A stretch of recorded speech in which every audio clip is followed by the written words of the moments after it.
Ayan, hello guys! Merry Christmas muna guys sa inyong lahat. Voice over lang tayo ngayon. So ito ang ganap ng Christmas namin guys. Today is December 24. Ang una namin ginawa is pumunta kami dito guys sa kay Larnel, sa panganay kong anak. Kasi since na pinanganak yung anak ni Larnel sa panganay kong anak, never ko pa guys na-meet ang apo ko. Pinanganak siya noong December 7. So ngayon is 17 days siya.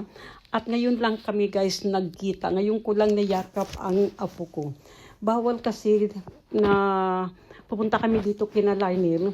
Kasi nga guys, iniiwasan natin na magkasakit ang bata. Kasi alam niyo naman guys, mga sensitibo pa pag ganitong edad.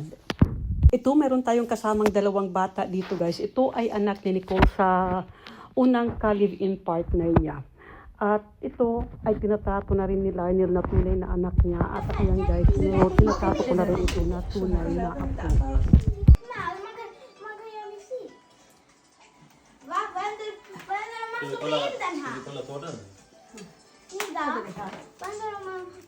Kan man dö ut den?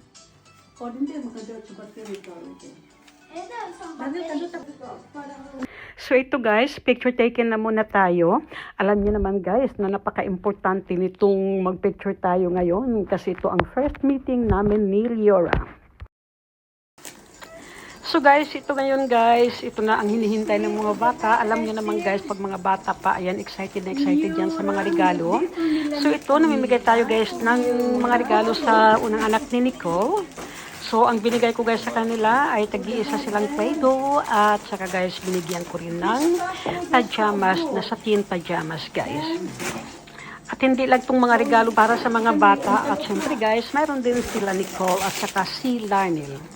Actually guys, ang Christmas party namin is bukas pa December 25. Pero, inuna namin guys, pamigay itong mga regalo sa kanila kasi hindi na sila makakapunta doon kina Lani Kay kasi doon namin guys i-held ang party. Pero si Larnel gustong-gusto talaga ni Larnel na ma-attend ng Christmas party.